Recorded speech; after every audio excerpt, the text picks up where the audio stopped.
welcome again. This is Count Zero and looking at the second round, and we have quite an interesting matchup. So on the left hand side we have Massimo from the Hamburg Atlanteans, sporting one of the amazing decks that they have, Spezialist Sandsturm Greifswald, who's been making quite a good name, I think, in KFPL events. And on the right hand side, Seb, who's playing also an MM deck, but you can see has fantastic custom sleeves from the AFK qualifiers, and obviously this is his first game because he had a bye for the first round. So let's go immediately. So Seb will start. I can see he already has Ethan Jar and some of the scenes in hand, so it gives you a bit of an idea of the type of deck it is, and plays a Nexus. And now it's Massimo's turn. Massimo, so the deck is, well, you'll see, but basically the secret sauce is how much control the deck has to be and how fast. So starting with the control, a mark of this straight onto the Nexus, forcing Seb to play Shadows again. Plays a Stirring Grave. Obviously no creatures to archive, and plays, okay, sorry for the glare, it's an history cog, so basically a 4 creature and action destroy a damaged creature. Now obviously Seb is forced into Shadows, has to rip with the Nexus, cannot activate the rip effect because Massimo has no artifacts, and that's it, end of the turn. So it's back to Massimo. So really good first turn for Massimo, obviously able to block. Plays a Scrivener Fabian with a damage pip, so kills the Nexus. Plays Xalvador and plays what I think is a Dino Knight, but the Dino Knight has a May effect, doesn't trigger, so it doesn't exalt the Dino Knight. Yeah,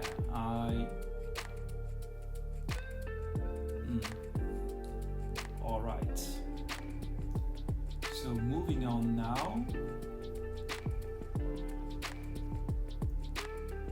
Yeah. Okay, Seb going into Saurus and playing a Galeatops, Gladiodontus,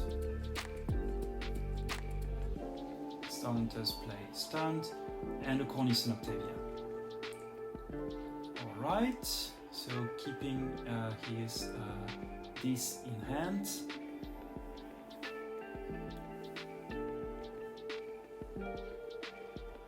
So back to Massimo.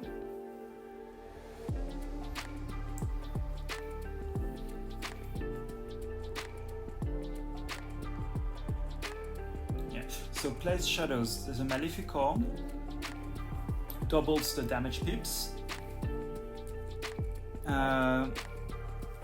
Okay, plays a Cinder.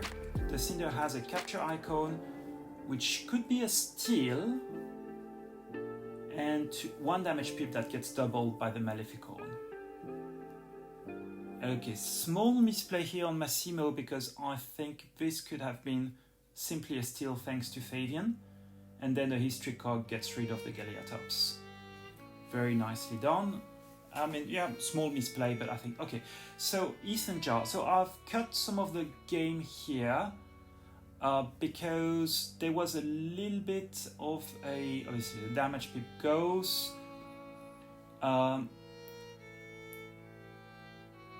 Yeah, so there's a little bit of a problem here because Seb wants to check the deck list. He's not allowed to do that. This is against the rules. It's up to him to remember. There's a judge call at this point. I've cut this section. It's really not interesting. But basically, the ruling, and I agree with that, with this one, is that he should remember the deck list. He was allowed to look at the deck list starting the game. He's not allowed to do anything like that. So, Wailing of the Damned, he's able to destroy. He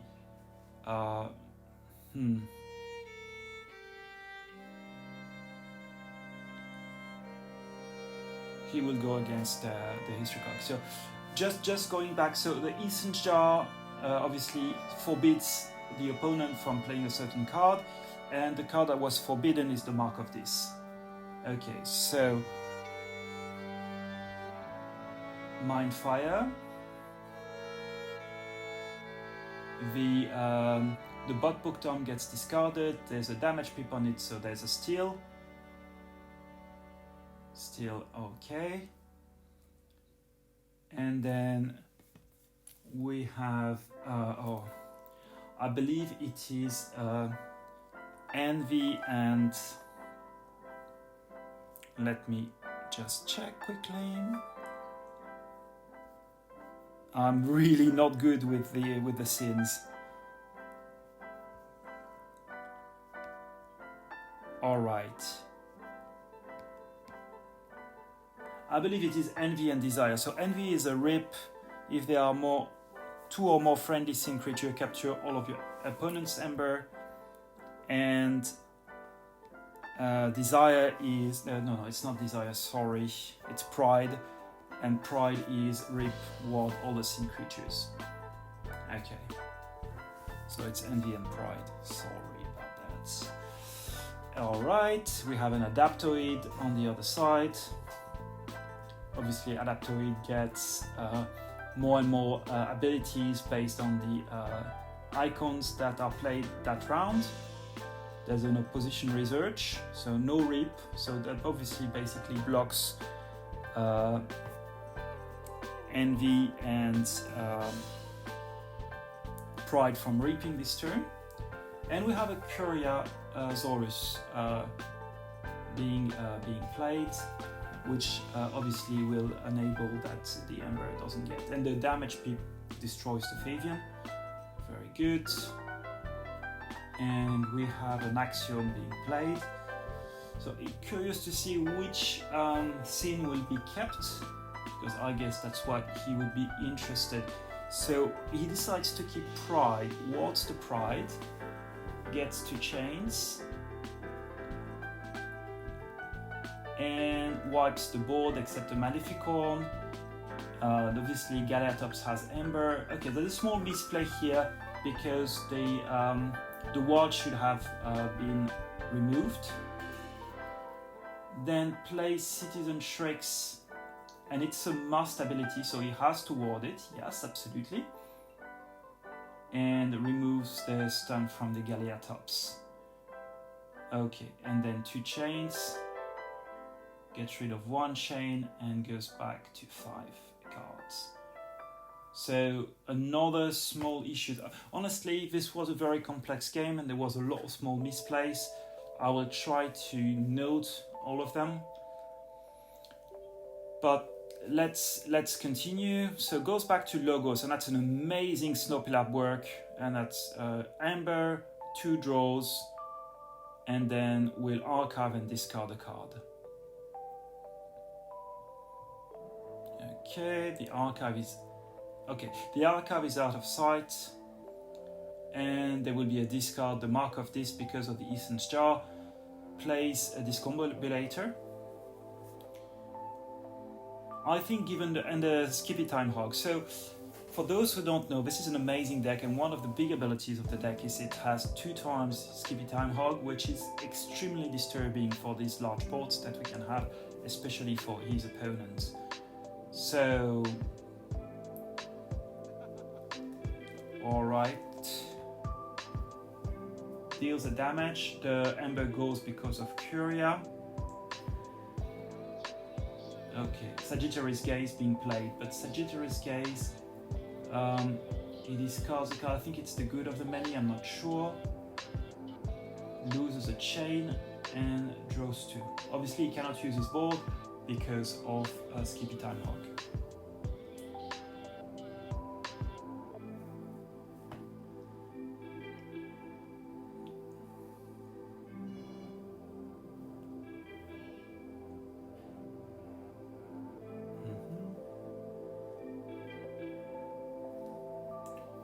Yeah, it's probably...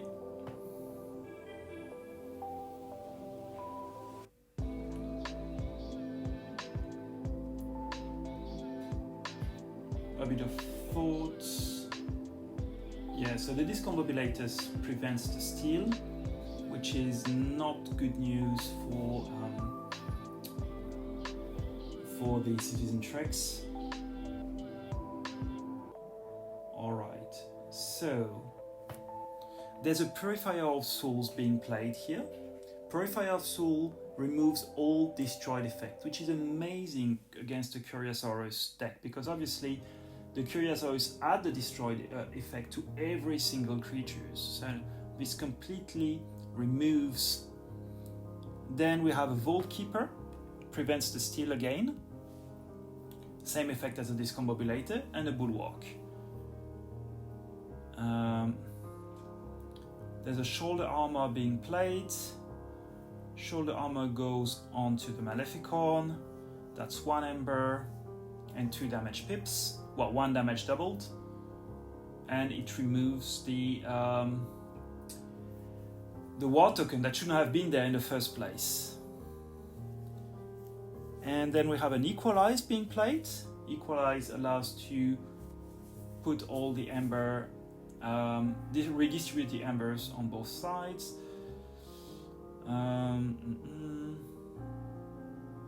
Yeah, I would personally put them on Strix, because I think Strix has more chance to generate more, to get exalted more times.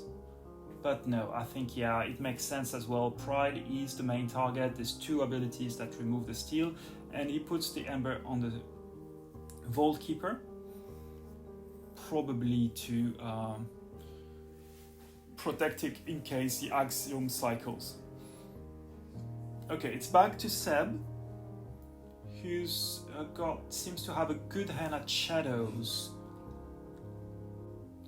Okay, place the Bonnet Venom on the Purifier of Souls, Subtle Auto, to discard a card from his opponent. Okay, discards. Oh, which one is it, that one?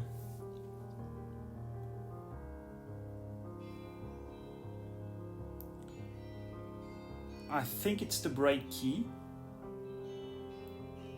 And then destroys the... brings back to hand the Maleficon. Okay, and plays... what's...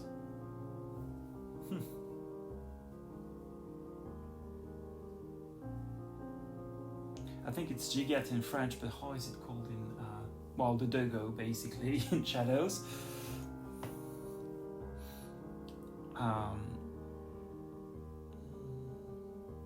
No, for the life of me, I can't remember how it's called.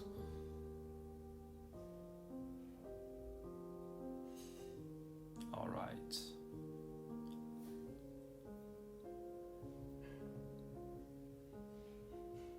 Okay, so goes back to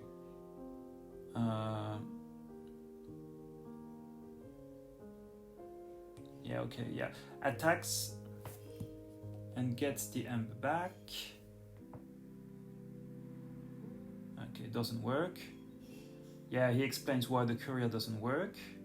Then the Bulwark attacks and kills the Dogo.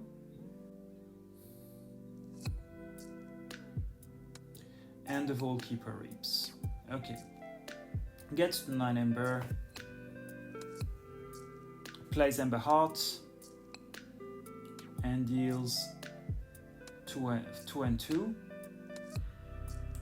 So he will do 2 on the Gladiodontus.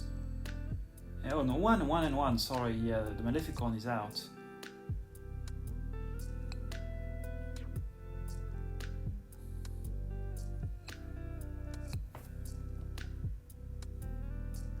I think it's going to be more...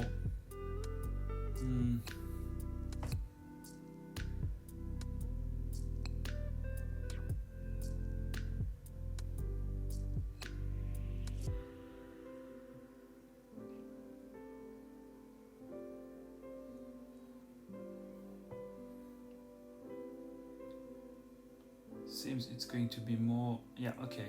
Gateway to this, gets back 3 chains. 2 embers get back creatures, all the creatures get destroyed. And I think we've got more scenes. So we've got a Snaret,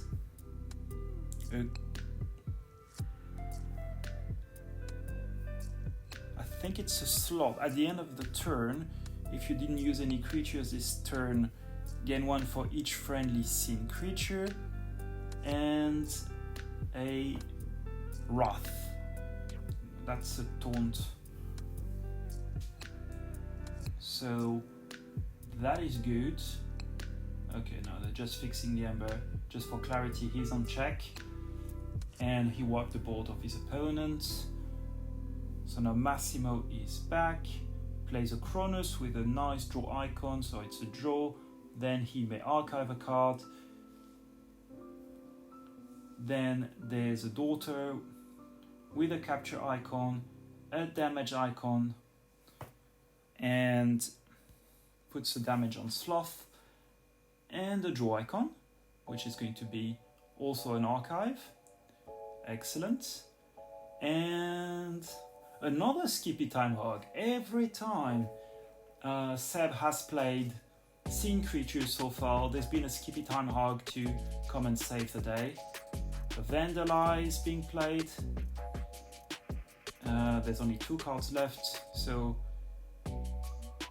yeah. We've got a small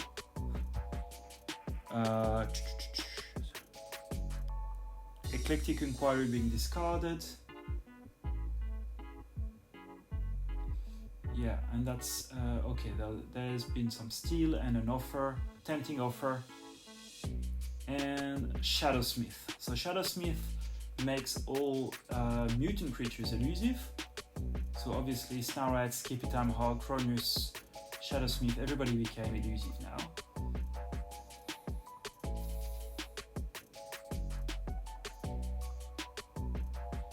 Yeah, there's another capture by Snaret, makes sense.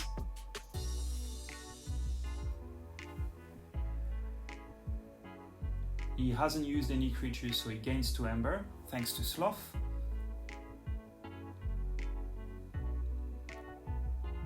Yeah, I'm not sure exactly what he's checking. Probably trying to see what's left in the deck.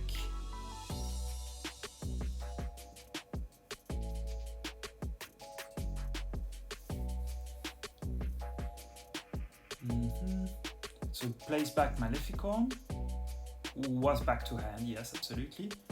Essence Scale, yeah, Essence Scale, Beam, gain 1 Ember, these 2, 1 damage pip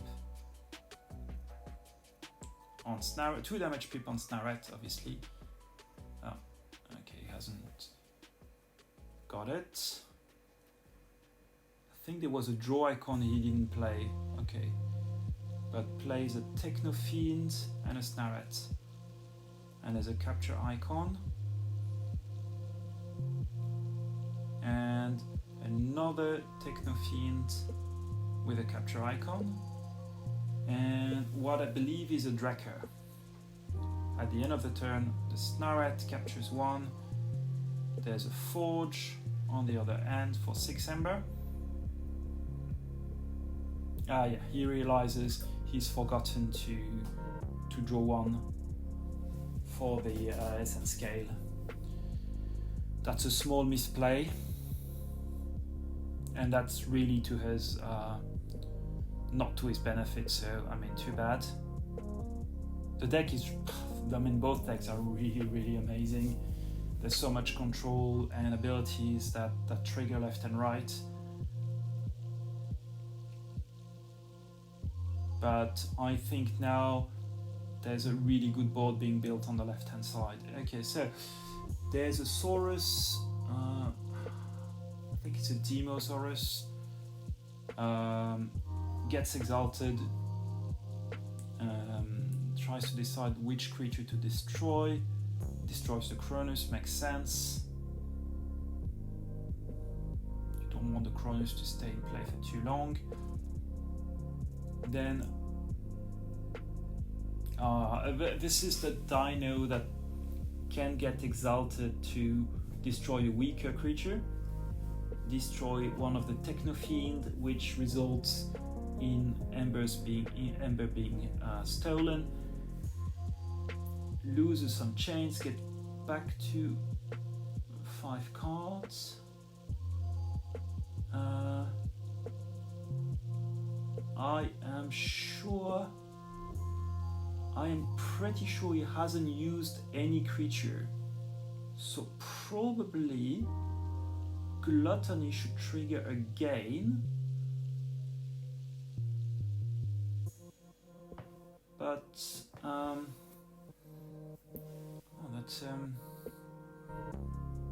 that's a small miss here, because he should probably be able to get 2 Ember since he hasn't used any creatures.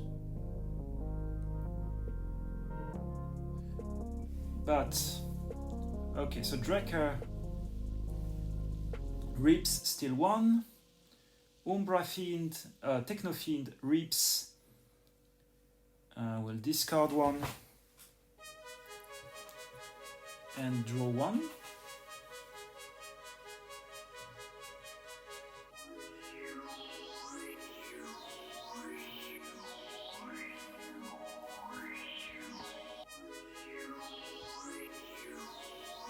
Okay, place the Cinder.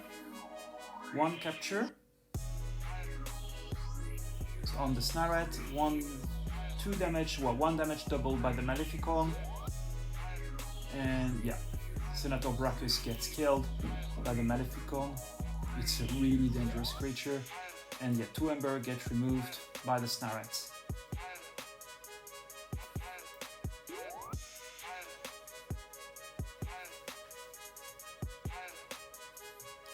Then uses the Essence Scale.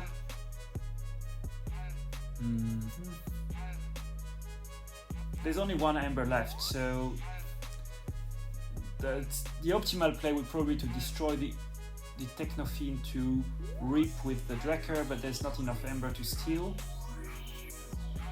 So destroys the Maleficon, readies the Umbra Fiend and reaps with the Umbra Fiend, the Technofiend, sorry. Discards another Sanctum, plays Steering Grave, archives the Chronos, ends the turn, captures 1 with a lot of Ember. 10 Ember, okay.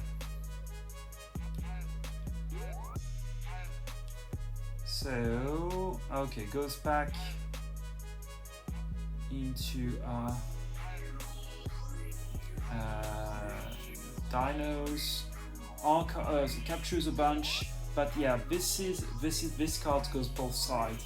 I'm pretty sure that at some point you can see me on the left hand side.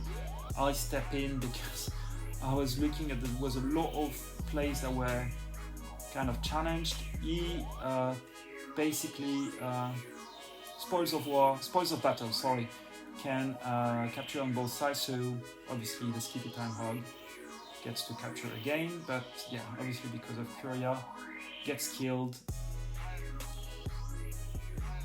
This dino fights, get exalted to destroy a weaker creature. That's going to be the Snaret, and more Ember gets on the creatures of Seb. And the dino kills the Technofiend. The Drekker should be dead from the damage, but there's 1 still, yeah. So the small misplay again, the Drekker, I think it gets corrected later on, but the Drekker should be out at this point. Yeah, so they check, but yeah, creatures have been used last turn, so this shouldn't trigger. It has been missed 1 turn ago. So reaps with Drekker, gains 1, there's no Ember on the other side.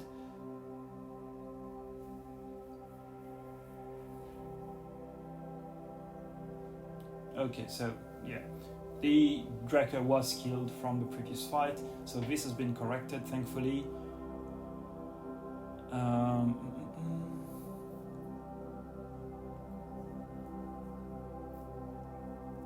He's got the history cog in hand, which he could use with the Essence scale. So how does this work? So Cinder fights the Dino, kills the Dino, captures one. Well, one gets transferred onto him, he gets the other 2 Ember. The history cog gets played, Essence scale, kills the Cinder, the Ember goes onto history cog, onto the Gluttony. Gluttony gets killed by history cog, 1 Ember goes onto history cog, and the 6 Ember, the other 4 Ember go to Massimo's pool. And okay, so more, let me see.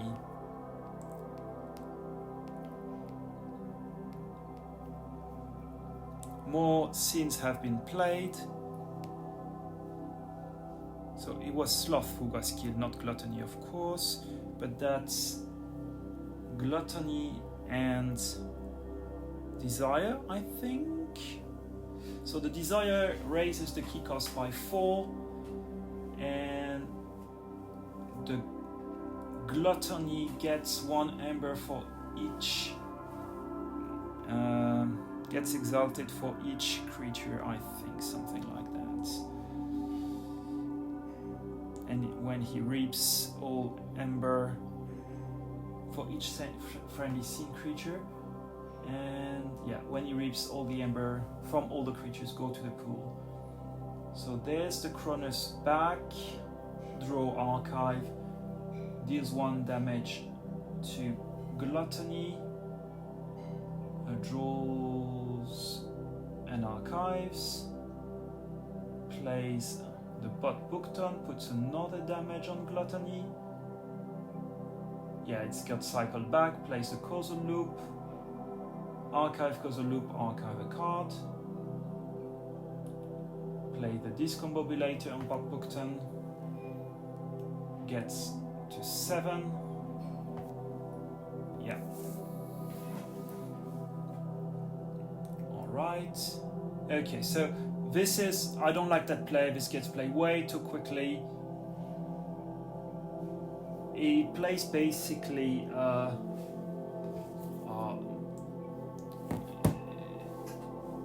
Snarets, Greed, Reaps twice, 3 times, and Forges, and just draws quickly and declares end of turn. Actually, we run out of time at this point, and this is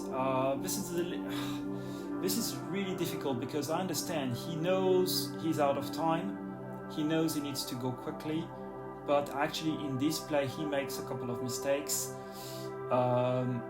Obviously he has played Greed, so we should have much more cards at this point.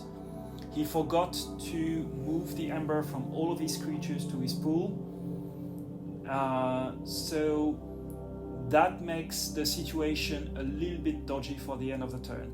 But because he declared his end of turn before Massimo, before the time went out, Massimo has to play 1 turn, and then Seb will have another turn to play. So Massimo picks up his archive. Thanks for a while.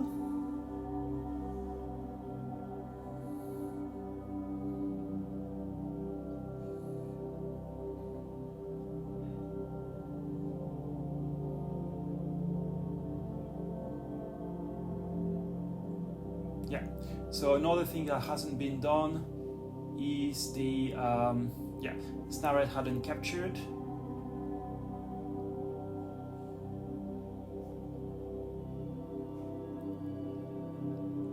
Yeah, now they move the Ember, so they correct that again as well. So he's got 4 Ember on this last key, and the keys, yeah, are super expensive. Okay. No. Okay, so yeah.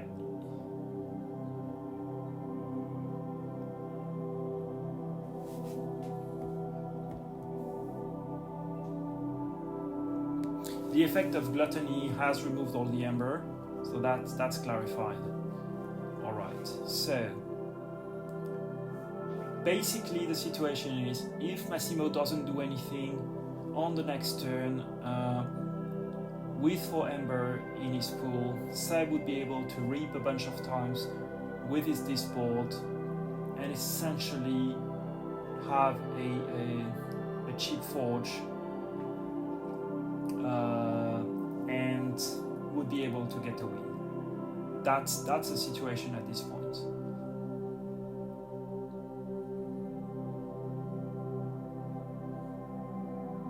Okay. So I think Massimo has kind of the solution in his hand. So let's see what happens.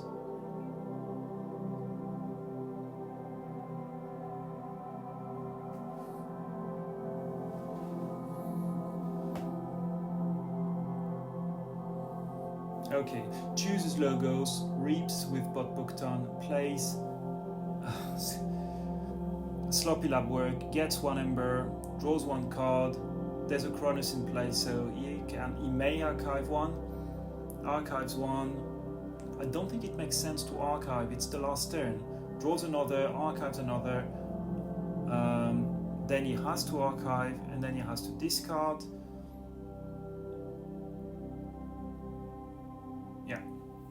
So this gets clarified. There's a reap here, there's a reap there, cause a loop. Once again, I don't understand. I mean, honestly, there's no point in archiving cards given the rules for the tiebreakers, and he plays the Skippy Time Hog, which completely derails the ability to use the disboard. And then there's no position research just in case, so there's no reap. Okay, so now Seb notices that he should be able to have 4 more cards because there's 4 scenes in play, and he should be able to draw 4 more cards. So the challenge I have with that is he rushed his turn, which created a bunch of problems to finish on time. But if he draws more cards, he has to reshuffle his deck to draw 4.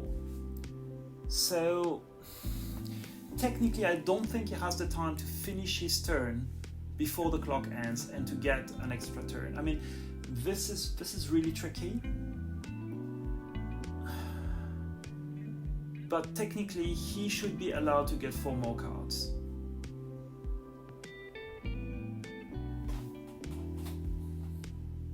I think the problem stems from the fact that he can see the clock from where he's sitting, and he wants to end his turn before the clock ends. And I mean, I can't blame him for that. The problem is the clock shouldn't probably be visible from any players. It should be just announced and that's it. So eventually, I've cut a bit of the discussion here, but he gets 4 more cards. However, because of the Skippy Time Hog, his board cannot be used. So he is very diminished with his turn. To be in a position to win, he needs to bring his opponent below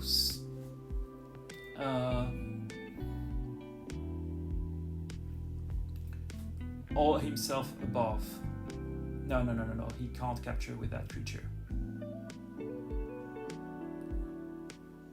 No, he cannot capture with that creature. So, okay, plays his dino, exalts, kills the daughter, doesn't make a difference, plays the Galea tops, kills the Time Hog. He cannot use his creature because of the Skippy Time Hog. And he's still at 4 Ember versus 10. So he's still at a very big deficit right now. pays Brachus, spoils of battle, gets a 5th Ember, captures, Jesus, captures 1 on Desire, and then captures another 3, so brings down to 6 his opponent, but his opponent captures 1 on Infomorph, obviously. So we're back to 6-4 in Ember, and that's over.